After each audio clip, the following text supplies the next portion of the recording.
എല്ലാ പ്രിയ വിദ്യാർത്ഥികൾക്കും പുതിയ വീഡിയോയിലേക്ക് സ്വാഗതം. +1 അലോട്ട്മെന്റിന്റെ 3ാം അലോട്ട്മെന്റ് പ്രസിദ്ധീകരിച്ചു. അപ്പോൾ എങ്ങനെയാണ് നമുക്ക് അലോട്ട്മെന്റ് ലെറ്റർ ഫില്ല് ചെയ്യുന്നത് നോക്കാം.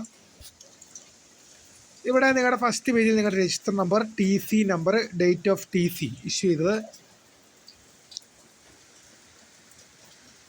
ഇവിടെ മൈഗ്രേഷൻ സർട്ടിഫിക്കറ്റ് ഇഷ്യൂ, അത് other board of Kerala, other തന്നെ, അതിപ്പോൾ കേരളത്തിന് പുറത്തുള്ള ബോർഡുകളിൽ നിന്നാണ് നിങ്ങൾ പാസ്സായിട്ടുള്ളെങ്കിൽ അതിന് വിവരം രേഖപ്പെടുത്തുക.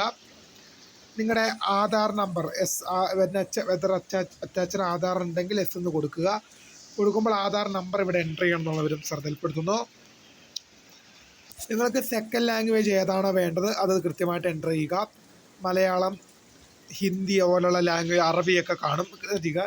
ഇവിടെ സ്റ്റുഡൻറ്റിൻ്റെ സിഗ്നേച്ചർ നൽകുക. ശേഷം ഇവിടെ പാരൻ്റ് സിഗ്നേച്ചർ നൽകുക. അലോട്ട്മെൻറ്റ് മെമ്മോയിൽ പറഞ്ഞിരിക്കുന്ന ഫീസ് അടയ്ക്കേണ്ടതാണ്. കൂടുതലായി ഫീസുകൾ നൽകേണ്ടതില്ല. അതിനുശേഷം നിങ്ങളുടെ രജിസ്റ്റർ നമ്പർ, കാറ്റഗറി ഏതാണെന്ന് ചെയ്യുക. Month and year of pass, allotted ഏത് കാറ്റഗറിയിലേക്കാണ് അലോട്ട്മെൻറ്റ് ചെയ്തതെന്ന് കൊടുക്കുക.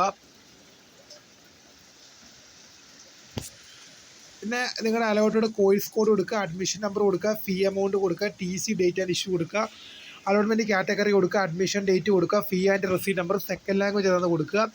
ശേഷം നിങ്ങളുടെ സ്കൂളിൽ സബ്മിറ്റ് ചെയ്യുക. ഇത്രയും കാര്യങ്ങളാണ് നിങ്ങൾ ചെയ്യാനുള്ളത്. അപ്പോൾ പുതിയ കാണുന്നതിന് വേണ്ടി സബ്സ്ക്രൈബ് ഫോർ ദ